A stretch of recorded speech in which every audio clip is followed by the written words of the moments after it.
누가복음 19장 1절로 10절 말씀을 함께 교독합니다. 신약성경 127면에 있는 말씀, 누가복음 19장 1절로 10절 말씀을 우리 한 절씩 교독하겠습니다. 예수께서 여리고로 들어가 지나가시더라.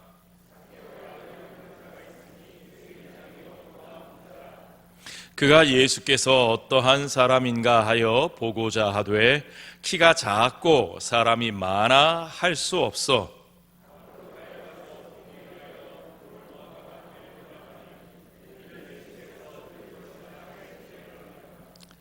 예수께서 그곳에 이르사 쳐다보시고 이르시되 삭개오야 속히 내려오라.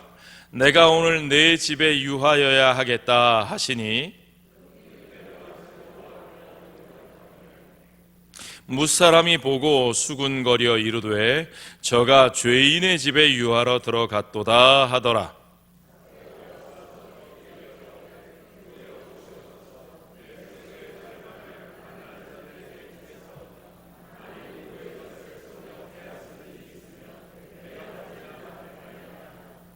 예수께서 이르시되 오늘 구원이 이 집에 이르렀으니 이 사람도 아브라함의 자손이미로다. 인자가 온 것은 잃어버린 자를 찾아 구원하려 함이니라. 아멘. 여러분, 오늘은 제77주년을 맞는 광복절 기념주일입니다. 우리나라가 일제의 강압 통치로부터 해방된 것이 1945년 8월 15일이고 대한민국 정부가 수립된 것도 1948년 역시 8월 15일이니까요. 오늘 8월 15일은 우리 민족의 해방일이면서 대한민국이라는 나라가 새롭게 시작된 정부 수립 기념일이기도 합니다. 한 나라가 세워질 때는 그 나라를 세운 사람들이 꿈꾸던 이상과 가치를 기초로 해서 그 나라가 세워지는 겁니다. 그러니까 그 사람들이 어떤 꿈을 꾸느냐에 따라서 그 나라의 모습이 달라지고 그 나라의 방향이 달라지는 거지요. 여러분, 우리나라의 모습을 보면서 이제까지 우리가 무엇을 꿈꿔 왔는가, 또 우리는 무엇을 꿈꾸고 있는가, 우리가 과연 그런 나라를 꿈꾸어도 괜찮은가, 오늘 말씀에 비추어서 새롭게 확인해 보는 시간이 되시기를 주의 이름으로 부탁드립니다. 자, 먼저 여러분, 우리에게는 어떤 꿈이 있습니까? 자, 미국이란 나라를 한번 생각해 보시죠. 미국이란 나라는 자유라고 하는 것을 최고의 가치로 여기고 세워진 나라입니다.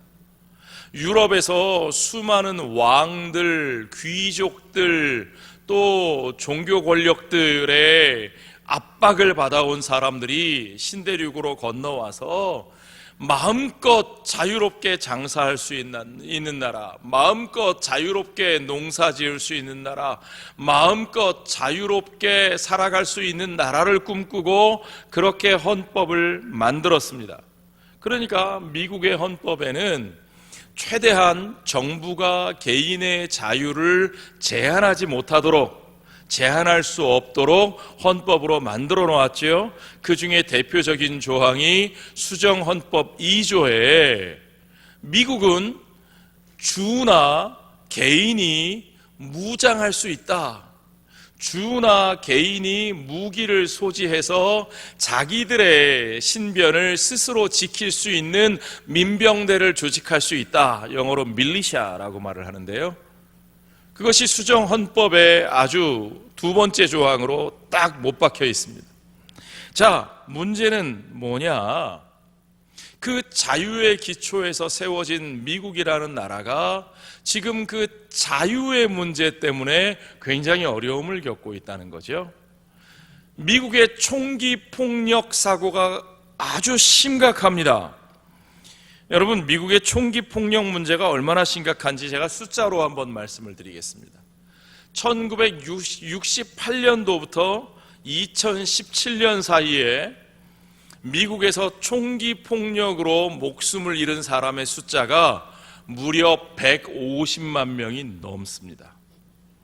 이 숫자가 얼마나 대단한 숫자냐 하면요, 1775년에 미국 독립전쟁이 시작되었고, 미국이란 나라가 그 이후에 독립전쟁, 남북전쟁, 1차 세계대전, 2차 세계대전, 한국전쟁, 월남전쟁, 수많은 전쟁을 겪었는데, 그 모든 전쟁에서 전사한 미국 군인의 숫자가 150만을 넘지 않습니다. 그 모든 전사자의 숫자보다도 더 많은 사람들이 총기 사고로 68년부터 2017년 사이에 목숨을 잃었습니다. 민간인들이요. 지금도 2020년 한 해에만 4만 5천 명의 민간인이 총기 폭력으로 목숨을 잃었습니다. 거기에는 성인들뿐만 아니라 어린 아이들까지. 학교에서 총기 난사 사건이 벌어져서 수많은 아이들이 목숨을 잃기도 했습니다. 제가 미국에서 아이를 키우던 학부모였기 때문에 그런 사건이 한 번씩 발생하면 정말 가슴이 철렁철렁 내려앉고 두렵고 떨리는 마음으로 우리 애를 학교에 보내야 되나 말아야 되나 두렵고 고민하면서 기도했습니다. 그런데 문제는 그 문제를 해결하지 못합니다. 왜요? 총기 소유는 헌법에 보장된 권리이기 때문에. 연방정부가, 주정부가 개인의 권리를 제한할 수 없습니다. 자유의 문제. 미국이라는 나라가 그 자유를 최고의 가치, 개인의 자유를 최고의 가치로 세워놓고 모든 시스템을 만들었기 때문에 방향이 그렇게 갈 수밖에 없는 거예요. 이 방향이 잘못됐어도 이걸 고치기가 너무 힘들다는 겁니다. 그 자유의 문제가 발목을 잡은 또 하나의 계기가 팬데믹 과정입니다. 지난 3년 동안 미국에서 코로나 팬데믹으로 목숨을 잃은 사람의 숫자가 100만 명이 넘습니다. 우리나라하고 비교해 볼 때 어마어마한 숫자죠. 아니, 세계 최고의 선진국이 어떻게 그럴 수가 있나? 여러분들 다 이렇게 마스크 쓰고 계시잖아요. 우리가 지금 3년째 마스크를 쓰고 예배를 드립니다. 너무너무 불편하고 힘드시죠? 그런데 왜 그걸 참고 인내합니까? 서로 남을 배려하기 때문에, 남의 안전을 위해서. 나는 힘들지만 함께하는 삶을 위해서 내 불편을 감수하는 거죠. 그런데 미국 사람들 이게 안 됩니다. 내 자유인데, 내 권리인데 왜 도대체 가로막는 거예요? 말을 듣지 않는 사람들이 너무 많고 통제가 되지 않았습니다. 팬데믹이 한참 심할 때 미국에 산다는 것 자체가 얼마나 두렵고 힘들고 혼란스러웠던 일이었는지 지금 생각해도 아찔합니다. 그런데 문제는 해결이 안 됩니다. 왜요? 나라의 방향이 그렇게, 그 방향이, 그 가치가 그렇게 쌓여져 있기 때문에 이걸 수정한다는 것이 굉장히 어렵습니다. 자, 여러분, 우리나라는 어디에 기초해서 어떻게 세워져 왔습니까? 대한민국의 20세기를 한강의 기적이라고 불렀습니다. 분단과 전쟁의 상처를 극복하고 지독한 가난에서 탈출해서 정말 놀라운 경제 발전과 산업화를 이루었습니다. 너무너무 훌륭한 일이고 감사한 일이고 귀한 일입니다. 그것뿐만이 아니죠. 우리는 산업화와 동시에 민주화를 이룬 나라입니다. 2차 대전 후에 독립한 신생국가 중에 산업화와 민주화를 동시에 이뤄낸 나라 오직 대한민국밖에 없습니다. 얼마나 자랑스러운 나라입니까? 그래서 사람들은 이제 아메리칸 드림이라는 말, 옛날에 했던 것처럼 이제는 코리안 드림, 한국의 꿈을 이야기합니다. 고도 성장 모델을 바라는 나라들은 한국을 모델로 배워야 되겠다고, 따라하겠다고. 그런데 문제는요, 언제부턴가 우리나라에서 잘 산다라는 것은 돈 많이 버는 것이 되어버렸어요. 돈 많이 버는 것이, 부자가 되는 것이 잘 사는 것입니까, 여러분? 잘 산다 라는 말이 돈 많은 것과 동일시되면서 그저 돈 많이 벌기 위해서라면 무엇을 해도 괜찮은 것처럼, 부자가 될 수 있으면 어떤 것도 정당화될 수 있는 것처럼 그런 사회가 되어버리진 않았습니까?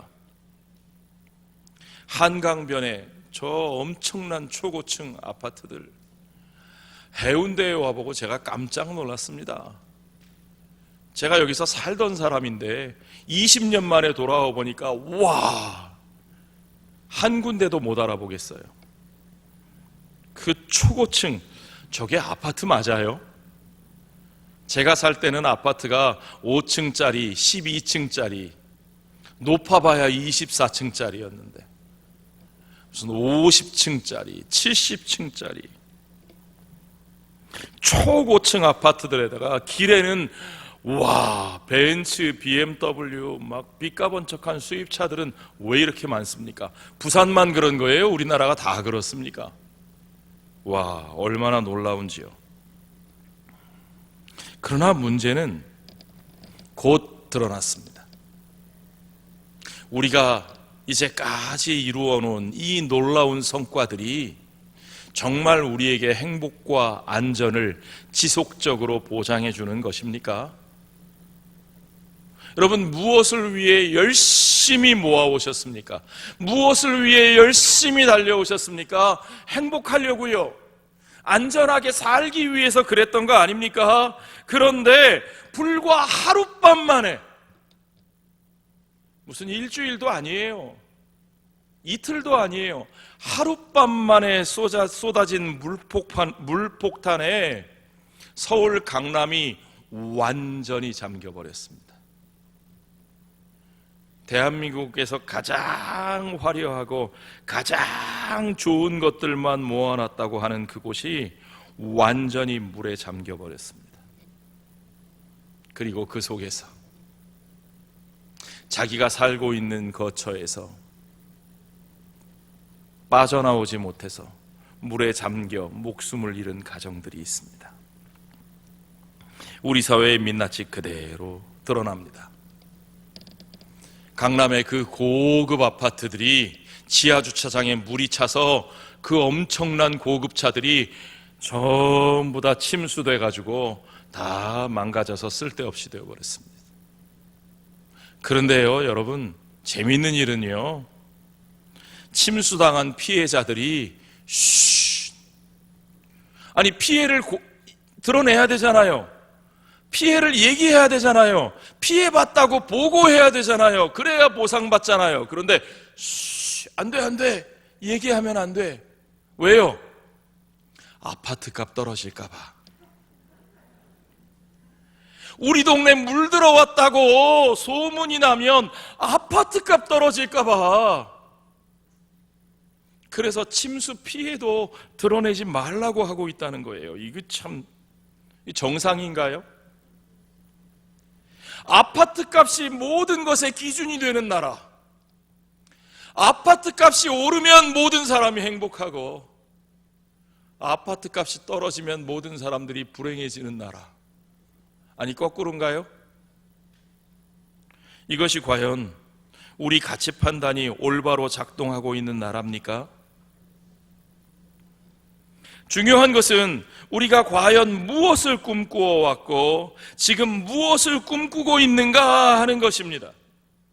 우리의 꿈이 그저 아메리칸 드림, 내 마음대로 할 수 있는 자유, 한강의 기적, 좀 더 잘 먹고 잘 사는 것, 그런 것이 우리의 꿈이라면 여러분, 우리에게 더 이상 소망은 없습니다.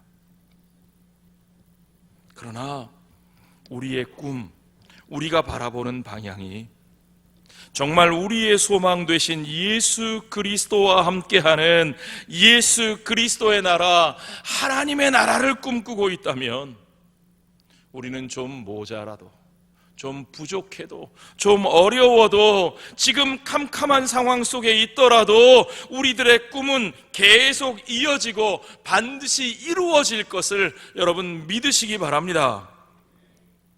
오늘 우리는 이 절망적인 것처럼 보이는 상황 속에서 그의 인생이 완전히 뒤바뀌어 새로운 삶의 계기로 나아가는, 새로운 삶을 시작하는 한 남자를 만날 겁니다.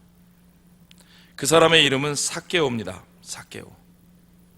이 사람의 직업이 세리장이었어요. 오늘날로 치면 세관장이겠죠. 당시에 세리는 어마어마한 권력을 가지고 있었기 때문에 이 사람은 당연히 부자였습니다. 로마의 권력 아래서 가장 시류에 잘 영합한 사람이었고요, 주위 사람들의 비난 속에서도 돈과 권력이라고 하는 두 가지 목표를 얻어내는 데 성공했던 사람입니다. 그런데 이 남자가 예수를 만납니다. 예수님은 어떤 분이셨어요? 예수님은 하나님의 나라를 선포하는 분이셨습니다. 갈릴리 저 시골 변방에서 하나님의 나라를 선포하며 이제 예루살렘을 향해 가시는 가운데 그 길목에 여리고를 지나신다는 거죠. 그 여리고는 삭개오의 나와바리였어요. 삭개오가 지나가는 통행세를 받는 땅이었을지 모르죠. 자, 이 사람이 예수님에게 관심을 가졌다는 것 자체가 굉장히 흥미로운 일입니다. 이 보세요. 이 삭개오와 예수는 전혀 어울리지 않는 조합입니다. 삭개오는 돈과 권력을 위해서 자기 민족을 버린 사람이에요. 세상의 평판, 명예, 그런 거 아예 신경도 안 쓴 사람입니다. 그런데 예수님은 어떤 분이에요? 예수님은 하나님과 재물을 겸하여 섬길 수 없다고 말씀하지 않으셨어요? 그를 따르는 제자들에게 너희가 나를 따르려거든 모든 것을 내려놓고 자기 십자가를 지고 나를 따라야 되겠다고 말씀하신 분이 아닙니까? 그런 예수님에게 삭개오가 꽂히기 시작하는 겁니다. 이게 희한하죠. 사람은 자기에게 없는 것에 관심을 가지기 시작해요. 3절 4절 보십시오. 그가 예수께서 어떠한 사람인가 하여 보고자 하되 키가 작고 사람이 많아 할 수 없어 앞으로 달려가서 보기 위하여 돌 무화과 나무에 올라가니 이는 예수께서 그리로 지나가시게 되미러라. 이게 참 재밌는 장면이잖아요, 여러분. 여러분 지난달 목장 공부하시면서 이 본문 나누셨죠? 예. 사실 삭개오도 예수님이 보고 싶었던 겁니다. 삭개오 같은 사람 예수님께 관심 없을 것 같은데 아니요, 그도 예수님께 관심을 가지고 있었어요. 갖고 싶은 것 다 가진 것처럼 보이는 이 사람이 사실은 채울 수 없는 아픔과 공허로 가득 차 있었던 것 같습니다. 오늘 성경이 그가 키가 작은 사람이었다라고 말을 합니다. 요즘 같으면 조심해야 돼요. 요즘 이런 소리 하면 이 신체 비하라고 부적절한 표현으로 아주 비난받기 좋습니다. 그러나 여기 키가 작은 사람이었다 하는 모습은 그의 외형에 대한 표현이지만 어쩌면 그의 내면의 안쓰러움을 드러내는 표현이 아닐까 저는 생각도 해봅니다. 그는 사람들에게 눌려 있었어요. 그는 사람들을 제끼고 싶었어요. 그는 사람들 위에 서고 싶었어요. 그러니까 돈을 얻기 위해서, 권력을 얻기 위해서 사람들이 욕하는 짓을 서슴없이 했습니다. 욕망을 위해서 수단과 방법을 가리지 않았습니다. 그런데 문제는 그러고도 사람들 틈바구니를 비껴나갈 용기가 없어요. 사람들이 많은 곳을 헤치고 지나가지 못합니다. 그 말은 뭐죠? 스스로 떳떳하지 못하다는 거예요. 스스로 떳떳하지 못한 사람인데 하나님의 나라를 선포하는 예수에 대한 궁금증을 지워버릴 수가 없습니다. 견딜 수 없습니다. 그 마음속에 한 구석에 그 하나님의 나라에 대한, 예수에 대한 그 새로운 삶에 대한 갈망이 그 속에 누구보다도 강하게 담겨 있었다는 거죠. 그래서 어떻게 해요? 나무 위에 올라갑니다. 다 큰 어른이 나무 위에 올라갑니다. 그래서 예수를 몰래 훔쳐보는 거죠. 그런데 예수께서 바로 그렇게 그분을 훔쳐보는 삭개오를 쳐다보시는 거예요. 오늘 5절로 돌아가 보십시오. 예수께서 그곳에 이르사 쳐다보시고 이르시되 삭개오야 속히 내려오라, 내가 오늘 네 집에 유하여야 하겠다 하시니 급히 내려와 즐거워하며 영접하거늘 무사람이 보고 수군거려 이르되 저가 죄인의 집에 유하러 들어갔도다. 세상 사람들에게 손가락질 당하고 그들 앞에 얼굴조차 내밀 용기가 없어서 나무 위에 올라가서 훔쳐보고 있었던 삭개오인데 예수님이 그의 이름을 부르십니다. 아니 여러분, 얼마나 놀랐겠어요? 몰래 훔쳐보고 있는데 예수님이 그의 이름을 부르셔요. 그의 이름은 어떻게 하셨을까요? 그리고 뿐만 아니라 사람들이 다 듣는 데서 그를 불러 오늘 내가 너의 집에 유하여야 되겠다, 오늘 너의 집에 머무르겠다. 여러분이라면 그 순간 어떤 기분이 드셨겠습니까?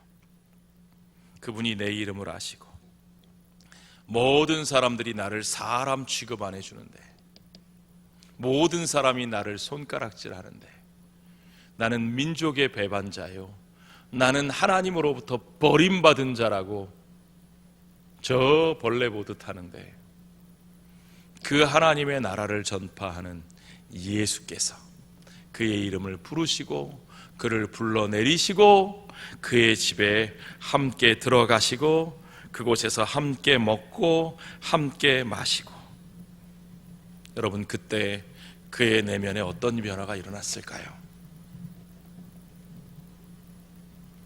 어쩌면 삭개오는 그의 마음속에 자신을 증오하는 사람들을 향한 또 다른 증오를 품고 살아왔을 겁니다.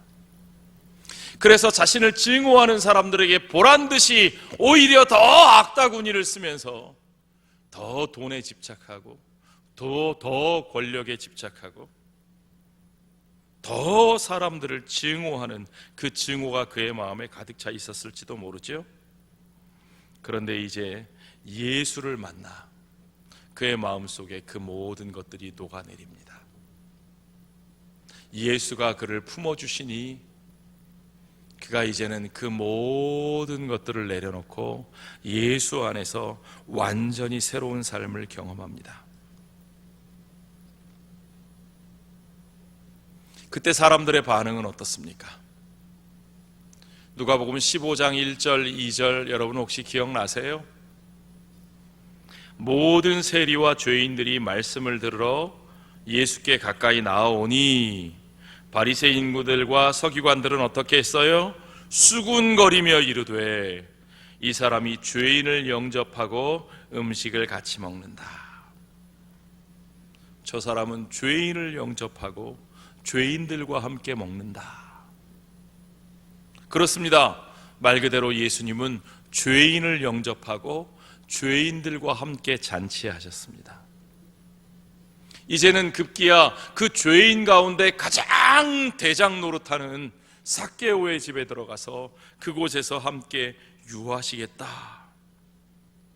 그런데 중요한 것은 그 삭개오에게 어떤 변화가 일어났는가 하는 거죠. 자, 여러분 오늘 본문의 8절로 돌아가 보시죠. 삭개오가 서서 주께 여짜오되 주여 보시옵소서, 내 소유의 절반을 가난한 자들에게 주겠사오며 만일 누구의 것을 속여 빼앗은 일이 있으면 네 갑절이나 갚겠나이다. 소유의 절반을 가난한 자들에게 주겠고 빼앗은 것이 있으면 네 배나, 두 배도 아니고 율법에는 두 배를 갚게 돼 있는데 그 두 배의 두 배인 네 갑절로 갚겠습니다. 여러분, 이 장면은 우리에게 누가복음 18장을 돌아보게 만드는 장면입니다. 누가복음 18장을 우리가 읽지 않았지만 거기 보면 한 부자 관원의 이야기가 나옵니다. 이 부자 관원은 자신에게 얼마나 당당하고 떳떳했는지 자신이 모든 계명들을 다 지키며 살아왔다고 말합니다. 그러니까 예수님은 그 부자 관원에게, 그래, 네가 그러면 네 가진 모든 것들을 다 팔아서 가난한 자들에게 나누어주고 너는 나를 따르라고 말씀하십니다. 그 말씀을 듣고 이 사람이 어떻게 했을까요? 근심하여 예수를 떠나가니라. 근심하여 예수를 떠나가니라.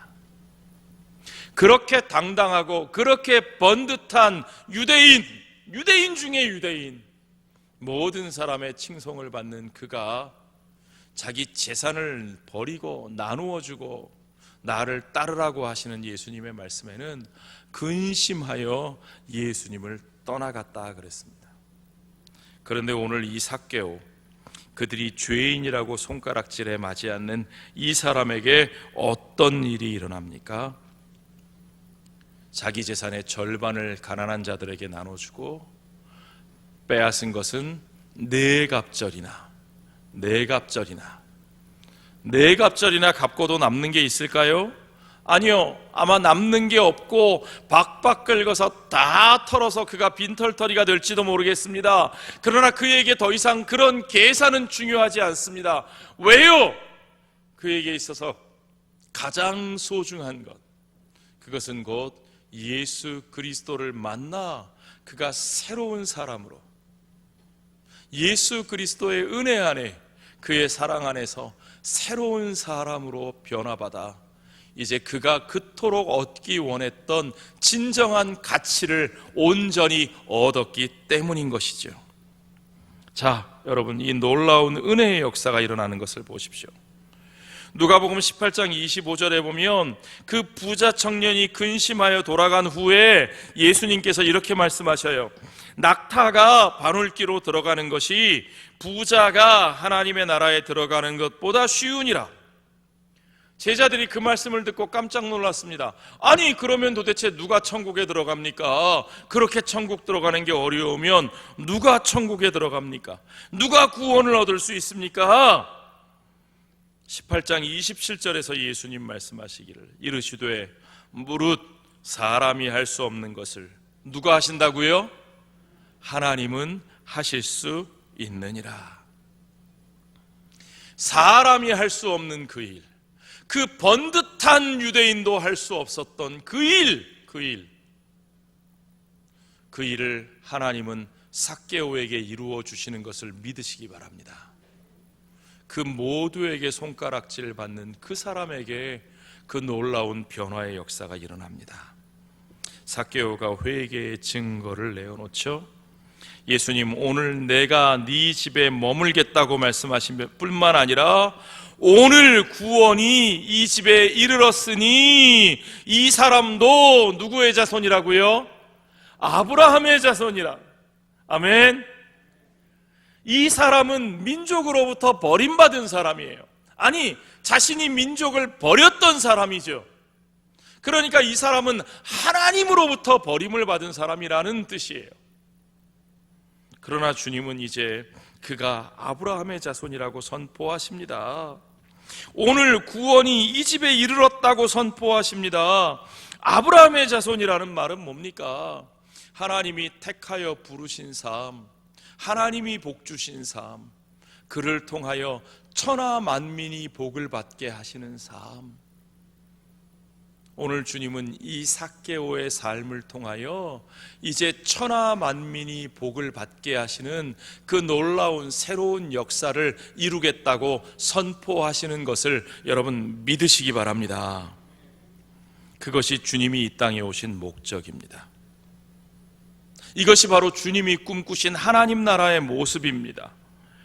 죄인이 변화되는 역사, 죄인이 변화되어 하나님의 자녀로 함께 서는 그 모습, 그와 함께 우리 주님이 그를 통하여 우리 주님의 꿈을 이루어 가시는 그 모습, 그 역사, 우리가 할 수 없는 그것을 주님이 이루어내시는 거죠. 예수님은 그가 이 땅에 오신 목적이 바로 여기에 있다고 분명하게 말씀하십니다. 그것이 오늘 본문의 10절입니다. 같이 읽을까요? 인자가 온 것은 잃어버린 자를 찾아 구원하려 함이니라. 잃어버린 자가 누구예요? 바로 삭개오와 같은 자, 잃어버렸던 사람, 어둠 속에 있었던 사람, 그의 삶의 갈 길을 바로 찾지 못했던 사람, 인생의 목적을 바로 찾지 못했던 사람. 그러나 주님이 오신 것은 바로 그런 사람들을 불러, 그런 사람들을 만나 그의 인생이 변화되게 하시고 그의 삶이 변화되게 하시고 그가 하나님의 복을 받는 삶이 되게 하실 뿐만 아니라 그를 통하여 온 천하 만민이 복을 받게 하시는 아브라함에게 주신 약속이 그의 삶에 이루어지게 하시는 것이 우리 하나님의 미션인 것을 여러분 믿으시기 바랍니다. 우리 하나님은 그런 나라를 꿈꾸셨습니다. 우리 주 예수 그리스도가 이 땅에 오셔서 선포하신 하나님의 나라는 바로 그런 나라입니다. 죄인이 변화되는 나라, 버림받았던 자가 돌아오는 나라, 배척당하던 자가 환영받는 나라, 새로운 삶의 꿈을 꾸는 나라. 그들이 새로운 인생으로 변화되어서 이제 그들의 인생이 하나님이 꿈꾸신, 하나님이 약속하신 온 천하 만민에게 복 주시는 것이 내게 복이 되는 삶으로 나아가는 그 모습. 여러분, 우리들은 어떤 삶을 꿈꾸고 있습니까? 오늘 저와 여러분은 어떤 삶을 꿈꾸고 있습니까? 우리들의 나라는 도대체 어떤 꿈을 향하여 나아가고 있습니까? 우리의 꿈이 이와 같이 예수 그리스도의 꿈과 하나가 되기를 소원합니다. 잃어버린 자를 찾아 그들의 인생을 변화시키고 그 변화된 삶을 통하여 천하 만민이 복을 얻는 나라, 그러한 사람들이 하나하나 세워지는 나라, 바로 그런 일이 벌어지는 교회, 그런 일이 벌어지는 공동체, 그런 일이 일상이 되는 나라, 저와 여러분의 삶 속에서 우리가 꿈꾸는 나라가 되기를 주의 이름으로 축원합니다. 기도하겠습니다.